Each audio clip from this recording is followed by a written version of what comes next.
सांग माने समस्ते भल थिबे। आज गोटे कथा कहबी जे कविवर राधानाथ राय तांकर पार्वती काव्य रे गोटे सत्य घटना को नहीं गोटे सत्य कथा कहिसंती जे केही रही नाही रहिबे नाहीटी भव रंगभूमि तले सर्वे निज निज अभिनय सारी बाहुड़िबे काल बळे। कालर कराल गर्भरे दिने ना दिने आमे समस्ते लीन हो जिबा, किंतु एते मोह आमको मोहित करी रखिछि। आमे समस्ते भावी नौछे जे जीवन चिरस्थायी, किंतु सांग माने जीवन ही क्षणस्थायी।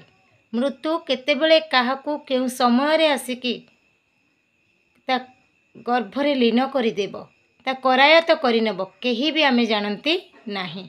तेणु समय थाउ थाउ आमे रंगभूमि रे जेतिके अभिनय करिवार आमको अछि आमे सुचारू रूपे ताको संपादन करिबा।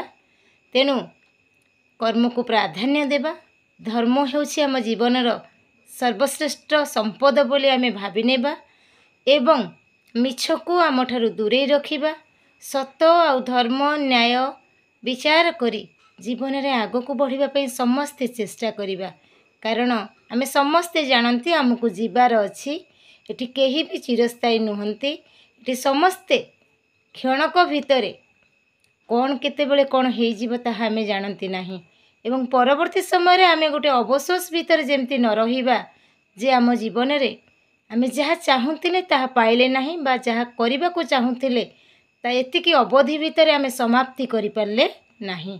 तेणु अवशोष भितर बंचिबा ठारू 100 गुण रे भल कर्म को प्राधान्य देबा। ठीक कहली ना? जय जगन्नाथ।